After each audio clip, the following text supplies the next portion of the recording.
Almost a half of all British people have no savings at all, and half of all Brits have 1k or less in savings. That is pretty scary, but considering today's climate and the economy, it's absolutely no wonder at all. People are being told you need to save, you need to plan for the future, you need to make sure you've got a good pension, all these things. But actually, it's been made so difficult and so hard for so many people right now. So I'm hoping this video is going to give you a little bit of a leg up, a little bit of an insight in how you can get to grips with starting your savings if you haven't already started it. Whatever it is you're needing to save £10,000 for, this could be your inroad to do it. Even if you just get a few months into the way, it's a start and it's a stepping stone, and you'll be considerably better off if you start right now than if you did absolutely nothing. So how do we go then from having absolutely nothing to saving £10,000 in a year? And I know it sounds really scary and it sounds really hard, but it can be done. I know it can be done because I've done it myself this year, and this year is not even over yet. I set myself a goal right at the start of this year. I'll put that video here, and I talked about some of the ways that I planned on doing it. What I didn't tell you or didn't show you was my journey and how I've done that. I have got a video on that, but this is sort of a little bit of a precursor on how you can implement some of those ideas and some of those strategies, the mindset, some of the ideas that I had, and how I thought I've made little slight tweaks and changes, how I made all these decisions, and how it came to be that I was able to save £10,000 without having a massive income either. So it starts with writing it down. As I explained already, I started at the start of this year. I did a video on how to save £10,000 in 2023. It's one of my most popular videos. I got some different ideas off different people, but what I ended up doing was tweaking it and putting my own little slant on it in different ways. And what I found was that by writing it down and also having that ownership, I put it out there for everyone on YouTube to see, and I felt like I had to then follow it through. It's really easy to start something, especially at the start of the new year. How many times do you write down a New Year's resolution and you vow to do X, Y, and Z? You're going to go to the gym, you're going to change your diet, you're going to change your job, you're going to get up earlier, whatever it is. How many times do we start off with so many good intentions? We've said it aloud, so it's really going to happen, but then find it's too easy to not change our lifestyle. It's too easy to not go down the changed track and just revert back to our habits and revert back to what we know. By writing it down and putting it in places that you are going to see, you are considerably more likely to follow that through. If you write down exactly what you're going to do, you are 42% more likely to follow through with whatever it is your goal is. Set yourself a manifestation board, write it down, put it on a manifestation check. Whatever it takes, put it on your fridge. Put it in all those places that you know you're going to visit regularly. Put it by the door every time you leave. It's there in your head. It's in your mindset. You know you're going to go out shopping, but you're not going to spend that money because you know you've got yourself a goal of hitting 10k. If you go out shopping, that's taking you one step further away from it. If you really, honestly, truly want something and you believe in it, make it happen. Make it be at the front of your mind. Keep reminding yourself of your reason and of your why. You've got to come back to your why, because if you're saving £10,000 because you feel like saving £10,000, and who doesn't, then it's less likely that you're going to be saving it. But if you say, well, I'm saving £10,000 because one day I would like to be able to own my own house, because one day I would like to take my kids to a safari, or my kids to wherever you want to take them. I'm saving £10,000 for a car. I'm saving £10,000 for whatever it is you want to save it for. Have a reason. And then suddenly that task, that faraway goal, feels like it's much more attainable because you know why you're stopping yourself spending in certain places. Remind yourself, if you need to put a picture of your wedding dress on the front of your fridge to remind yourself you're saving your £10,000 for that wedding, straight away, going to be reminded all the time. It's subliminal, it's going in there, you're going to be able to stick to it. Make yourself accountable. I said at the start of this year, I made a video on how you can save and how I planned on saving £10,000 in 2023. That was my accountability post. Now, I'm not saying you need to go out and set yourself up a YouTube channel to be able to save £10,000, but there are things that you can do in your everyday, day-to-day lives. So things like, if you go on social media, start following those people that inspire you. Go ahead, just join their groups. If they've got a Facebook group, things that will mean that you're, again, being subliminally reminded of your goal and your reason, you're wanting to do something. That's a kind of subtle hint. If you're not already following this channel, if you're not already subscribed to the channel, go ahead and do that now, because I'm going to keep making videos just like this one, which are going to keep you accountable and also keep giving you reasons and validations and ideas on how you can go ahead and achieve your financial goals. Follow these people that inspire you and tell you about the books that they've read. There are so many great books out there. I'll link some of them down below. If you haven't got time to read a book like me, I love Audible. I listen to audiobooks in the car when I'm doing housework. I haven't got time to sit and read chapter after chapter, but I know I've got them saved in my audio files, and then I can just come back to and re-go over different chapters that have inspired me or that have given me ideas as well. But just by listening to some of those again are your motivations. They are reminding you that you've got this goal of saving £10,000, and just by having those snippets dropped in every so often, by subscribing to channels just like this one where videos are uploaded, it keeps you motivated, and motivation is absolutely key if you're going to save £10,000 or even £1,000, whatever it is your goal is. You need to be motivated, because it is so easy, I promise you.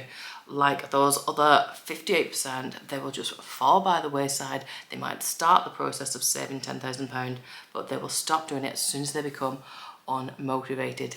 Stay motivated, find those people, surround yourself by those people that are going to keep you inspired, and you will find this is a much more achievable goal.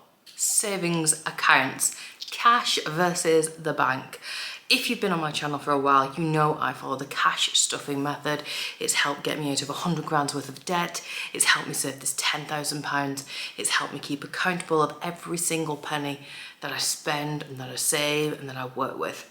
And there are so many benefits to that. I'm not saying you have to immediately right now withdraw all your cash from the bank and start doing cash stuffing. What I'm saying to you is, A, you need to be watching every single penny. You need to have yourself some sort of budget, whether it's really loose or whether it's a really onerous one where you do want to watch every single penny. Whatever your end goal is, or however your brain works and your own personal finances, then you'll know how you like to budget best. But also there are pros of having a savings account. I recently opened a savings account which had 5.2% APR, so that can do all the work for me. It's only up onto a maximum of £4,000, but at least somebody else is doing that work for me. So basically, if I put £4,000 into that account at the end of a year, I'm going to get an extra 200 quid without having to do anything other than putting my money somewhere that I don't need to touch it because I'm saving it. If you've got a savings account as well, also it stops you from being tempted to dip into it, to grab it, to go for it, and just to help yourself when you feel like, you know, there's a great offer on or whatever else.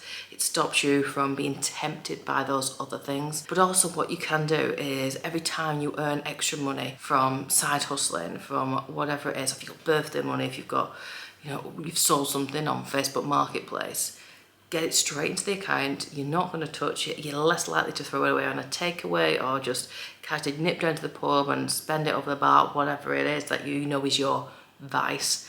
Throw it into the savings account. Do not touch it. You don't even need to look at it. You just got to know that it's there. And then when you do need it, when you want to come finally check on it, you'll probably be pleasantly surprised at just how much you have managed to save. I like to think I'm the queen of hustling. I hustle till my heart is content. I've had every side hustle going known to man. All those years where I had zero, no money.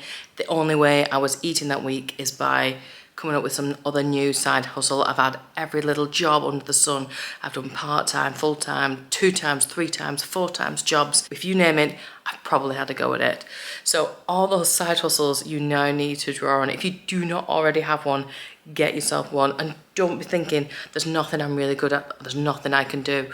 You are good at something. There's always something that you are better at than at somebody else.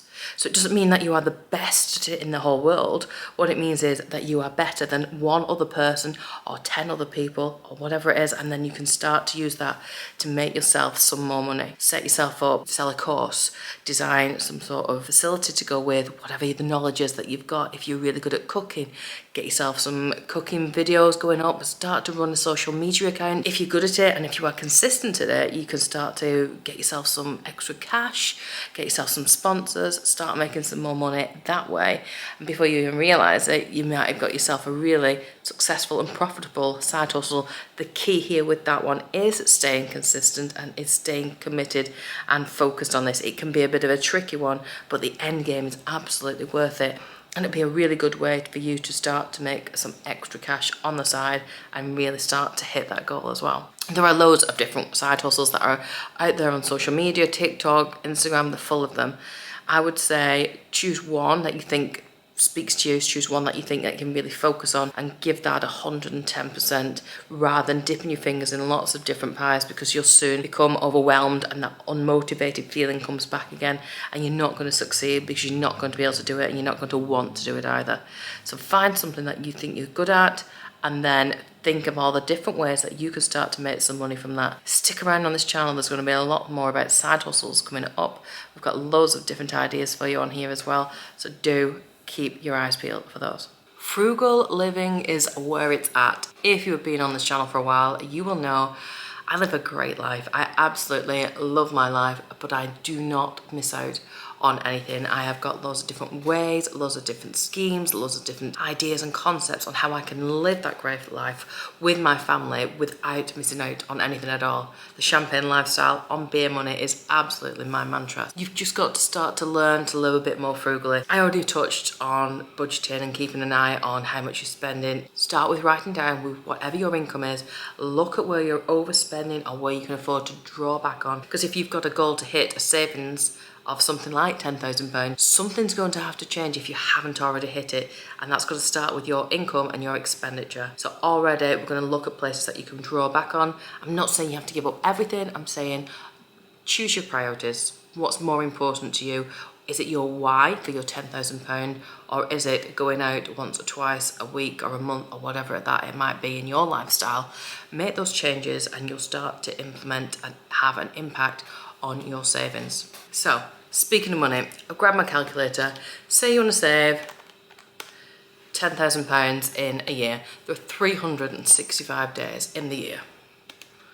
So we're going to divide that £10,000 by 365. That works out at £27.40 a day. So let's break that down on how you can get yourself £27.40 a day. If you start with your budget, if you start with your expenditure, if you start to think, right, well, what do I spend on that I can draw back on? You might find that you are spending between £5 and £10 a day on your lunch by eating out, whatever that might be. Straight away, you can already start to make a saving of up to £10 there. So let's say that you drive everywhere instead of walking a local distance, somewhere that you know actually you can afford to walk a little bit further rather than keep walking. You can start to save yourself some petrol money there, a few pounds here and there. Then let's say that you enjoy having a drink of an evening, whether that's an alcoholic beverage or whether that's a soft drink or fizzy drink, something like that. What about switching up the thing that you're choosing to drink? Switch it up to get yourself a cup of tea, which is only a few pence per tea bag, or even better, switch to water, change your brand. If you know you have a premium brand for a certain thing every day, all day, could you afford to make that switch to a lower cost brand? Whatever it is you're choosing to have for a regular meal. So say if you know, for example, you're regularly spending £3 on breakfast, so maybe you grab yourself a sausage butty on the way to work, or maybe you're grabbing yourself a full English breakfast. Could you make a switch and change that up so you can reduce that costing per day? That might save you a couple of pounds here or there. It's just those tiny little tweaks that are going to start adding up those pounds every single day. So yeah, we can make those savings, but then we now think, well, how else can we boost the savings as well? How can we increase the income? So you start to live and look around your home. I'm really quite keen on getting things down and decluttered in my house, and I'm trying to sell it and repurpose it and make the most of it. Look around your home.